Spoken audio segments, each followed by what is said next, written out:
Ladies and gentlemen, it's your old pal SK Mark coming at you with some pretty cool history. I was gifted this ratchet by Mr. Dunn, who is a certified badass mechanic and has a killer channel. Check him out. And he asked me for a little bit of information about it, so I looked into it and I kind of fell down the rabbit hole, but some really cool history about the birth of SK tools just in general. SK started out as a screw machine manufacturer in 1914 in Chicago. Mason Sherman and Noah Clove, so Sherman and Clove is SK, and they principally supplied munitions in World War I, to the government. And they were mainly involved, on the home front with contract work for other companies. They made nuts, bolts, hand tools, sockets, ratchets like this one, and they had, whatever the company's name might be. And this particular ratchet was one of those that they manufactured, and they manufactured it for Hinsdale Manufacturing, who supplied Western Auto and Sears Roebuck with automotive hand tools. So the Depression rolled around, and sadly, Hinsdale Manufacturing went tits up, and they left SK holding the bag with a whole bunch of inventory.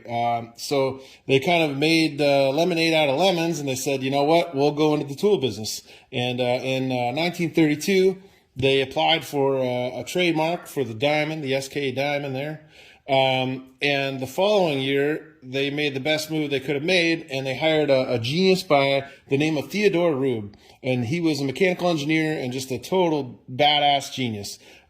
He invented the 42-470 50-tooth round head ratchet, and this is in the 30s. Can you believe that?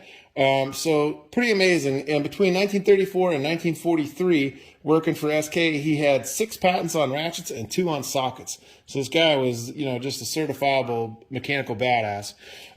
How does this ratchet fit into the picture? Well, this is what's fascinating to me. Okay, the 4070 is a killer ratchet. I mean, 28 tooth, which was 5 tooth for the time, mid 30s. And not a lot of back drag, really just a burly, badass ratchet, and probably would have been ultra popular had the round tooth, fine tooth ratchet not been invented.